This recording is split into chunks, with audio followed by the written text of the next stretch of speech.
Salut, ici Vincent d'Active de Nature. Si parfois vous ne savez pas trop quoi faire dans vos séances d'échauffement, j'ai peut-être quelque chose pour vous.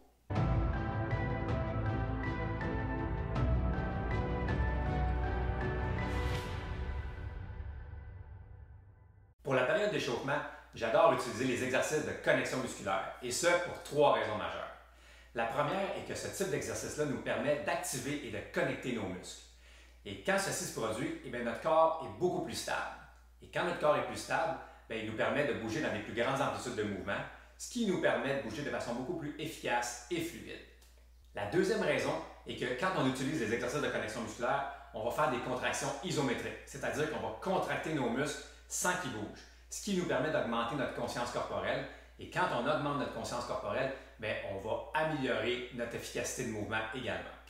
Et la troisième raison est que les exercices de connexion musculaire nous permettent de corriger et d'améliorer notre posture, ce qui est extrêmement important si on veut bouger sans douleur et sans blessure. Allons-y maintenant avec les trois exercices que je vous propose pour cette routine d'échauffement. Mais avant de commencer, simplement vous rappeler que les exercices de connexion musculaire, quand on les exécute, c'est important tout au long de l'exécution de respirer d'une façon un petit peu différente que ce qu'on fait normalement dans la vie. Donc on va inspirer en rentrant le nombril vers la colonne vertébrale et on va expirer en rentrant le nombril encore plus profondément vers la colonne vertébrale. Tout ça va faire qu'on va engager et connecter les muscles profonds du tronc, ce qui nous permet d'augmenter notre stabilité et également d'améliorer notre posture, principalement au niveau du haut du corps et même au niveau du bassin. Donc, pour le premier exercice, on va faire un exercice pour travailler nos pieds. Le deuxième exercice va être un exercice qui va faire travailler la zone de notre bassin. Et le troisième, le haut du corps. Trois zones super importantes à activer avant d'aller bouger. Donc, pour nos pieds, on peut utiliser un petit élastique de ce type-là. Si vous n'en avez pas, ce n'est pas trop grave. Vous pouvez le faire sans élastique.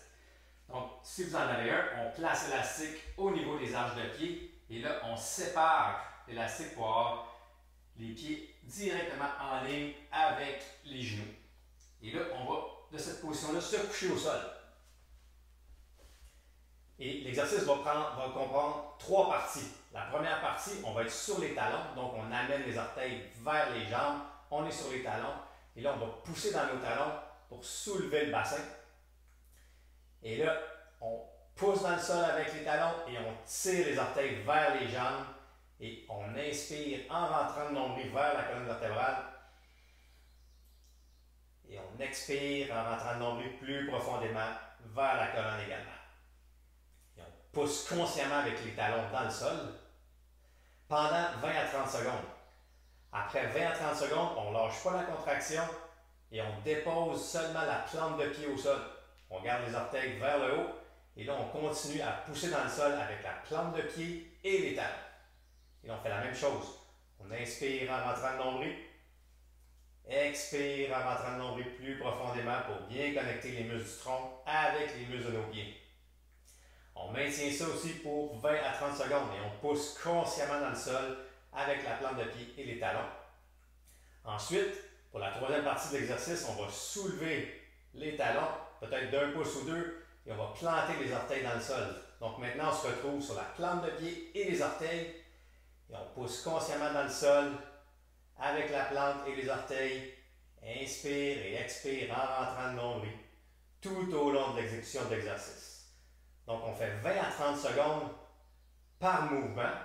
Donc le premier sur les talons, le deuxième sur les talons et la plante de pied et le troisième sur les orteils, pour un total de 60 à 90 secondes d'activation musculaire pour les pieds, les mollets, les jambes. On va sentir également les ischio-jambiers, les muscles derrière les cuisses et les fesses travailler.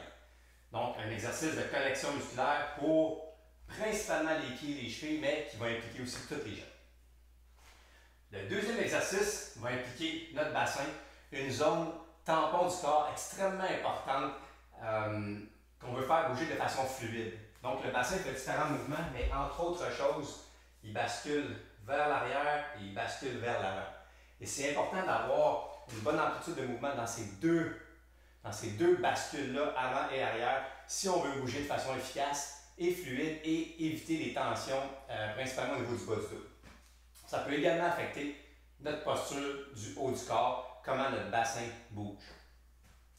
Pour faire l'activation au niveau des muscles qui sont impliqués dans la bascule avant et arrière du bassin, on va utiliser un bloc de yoga. Si vous n'en avez pas, c'est pas grave, on peut simplement mettre les mains sur les cuisses. Donc là, on va basculer le bassin vers l'arrière. Donc notre bas de dos va se retrouver plaqué au sol, mais c'est vraiment le bassin qu'on bouge. On soulève les jambes dans un angle de 90 degrés et on peut placer notre bloc de yoga ou un objet sur nos cuisses. Et là, de cette position-là, on va pousser les genoux dans le bloc de yoga et nos mains agissent comme un mur. On va sentir les muscles abdominaux se contracter. Et là, on va inspirer en rentrant le nombril. Et on expire en rentrant le nombril plus profondément vers la colonne vertébrale pour bien activer les muscles profonds du tronc. Avec le dos plaqué au sol, donc le bassin basculé vers l'arrière. On maintient cette position-là pour 30 secondes. Et ensuite, on va basculer notre bassin vers l'avant. Donc, il y a un petit creux lombaire qui va se créer dans le bas de dos. Puis on essaie de ne pas envoyer les jambes trop vers l'avant. Donc, vraiment initier le mouvement au bassin. Donc, vraiment avoir conscience de comment on bouge notre bassin vers l'avant en utilisant nos muscles. Et là, de cette position-là, la même chose. On continue à pousser avec nos cuisses dans le bloc de yoga avec le bassin basculé vers l'avant. Ce qui allonge nos muscles abdominaux, mais on les veut contracter, c'est bien important. On inspire en rentrant le nombril. Et on expire en rentrant le nombril plus profondément.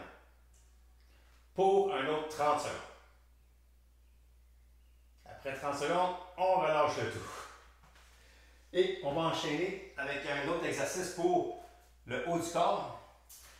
On va avoir besoin d'un petit élastique de ce type-ci pour faire cet exercice-là. Si vous n'en avez pas, vous pouvez prendre aussi une serviette.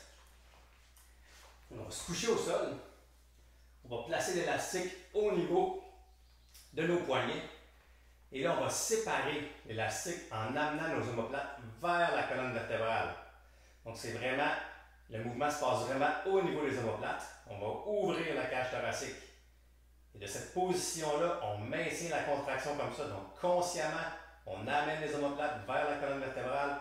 Les épaules sont basses vers le sol. Et là, on inspire en rentrant le nombril. On peut même gonfler la cage thoracique à l'inspiration. Et on expire en rentrant le nombril plus profondément pour bien connecter le tronc avec les muscles du haut du corps. On maintient cette position-là pour 30 secondes. Et après 30 secondes, on va descendre les bras sur le côté du corps jusqu'à ce que les coudes soient dans un angle de 90 degrés. Les bras ne touchent pas au sol. On pousse les coudes dans la cage thoracique. On amène les omoplates ensemble. On inspire, expire en rentrant le nombril. Donc on connecte tout ça, tous ces muscles ensemble pour un autre 30 secondes. Et après 30 secondes, on relâche le tout. Vous avez donc un exercice de pied et de membre inférieur, un exercice au niveau du bassin et du tronc et un exercice de haut du corps. Le tout va vous prendre à peu près 5 à 6 minutes à faire et vous allez avoir une petite routine d'échauffement qui va vous connecter et vous allez être prêt à aller bouger de façon fluide et efficace pour votre séance d'entraînement. Alors essayez ça et donnez-moi des nouvelles, ça m'intéresse. Bonne semaine!